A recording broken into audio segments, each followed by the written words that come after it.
Hey guys, what's going on? Pizza Like here, and in today's video I'm going to show you how to create fake realistic puddles in Photoshop. So without wasting more time, let's jump straight into my laptop.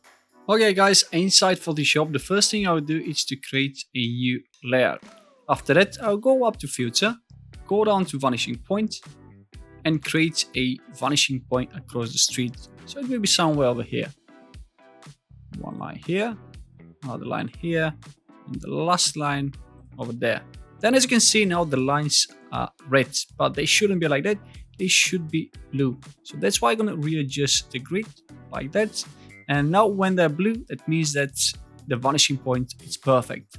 Then I will extend both sides a bit like that.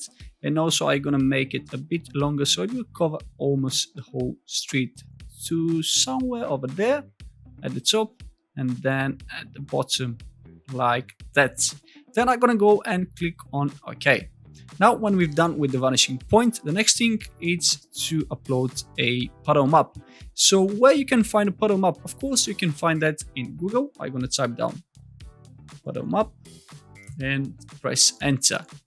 You can go either to the images and download any of those puddle maps from there, or you can go back to all. And what I personally do is go to this website. By the way, this website doesn't sponsor my video because probably they don't even know who the hell I am. And then from here, you can download 5 assets if you create a free account with them. I mean 5 assets per day. So for example, all these highlighted puddle maps are for free. And if you go to any of them and try to download them, the free version of this puddle map is 720 by 720, which is still fine. And once you downloaded the puddle map from here, you can go back to Photoshop and upload it into Photoshop. Let me just find my puddle map. Yeah, that's the one. Once you upload it inside, I'm gonna press Ctrl and A to select the whole image, and then Ctrl and C to copy the selected image. Then I'll go back to the empty layer, go up to Filter, back to Vanishing Point, and press Ctrl and V to place the puddle map over here. But as you can see, the puddle map is far too big. And then I'm gonna press Ctrl and T to resize it. Then I'm gonna hold Shift and drag this top corner towards the left bottom of the image like that. And then I'm gonna move it further up and then resize it a bit more like that. I think that's fine. Then I'm gonna press Ctrl and 0 to center the image and then place it inside the vanishing point. I think it's fine like that. But now as you can see, we've got some empty space here, and to fill that up, I'm gonna hold Alt and duplicate that image, and I'm gonna move it slightly to the right. So we're gonna have a different patterns like that and place it over here. Now when the puddle map is done, you're gonna click on OK and go back to the layer where is the puddle map. And I will create a new adjustment layer, which is going to be a solid color, and it will be black. Then I'm going to move this layer below the puddle map layer, select again the puddle map layer, and create another adjustment layer, but this time it will be curves. And as you can see now, we've got the graph and 2 slides. I'm going to move the right slide to the left, and by doing this, I will get the bright parts of this puddle map brighter. And then what I'm going to do, while we've got this layer selected, I'm gonna go Shift and click onto the color fill layer and press Ctrl and G to create a group, which I'm gonna rename to Puddle. And while we've got selected this folder, I'm gonna go up to Channels and hold Ctrl, click onto the RGB thumbnail and select all the bright areas of this puddle map.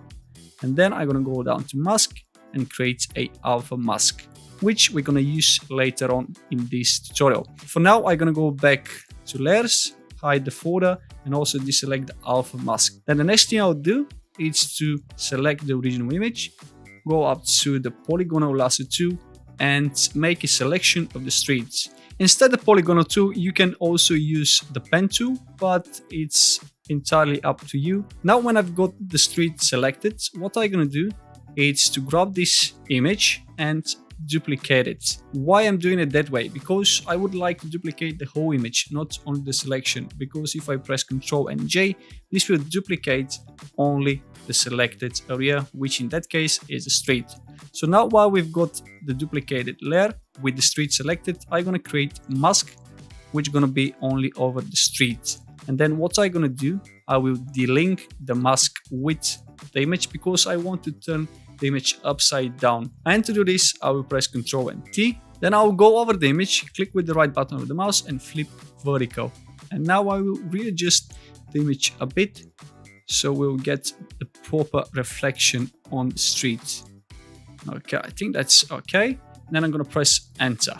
Now when we've got this new layer created, I'm gonna press Ctrl and G again, so to create another group and rename it reflection. All right. Then while we've got the group selected, I'm gonna go up to select, down to load selection, and now we will load alpha 1 selection.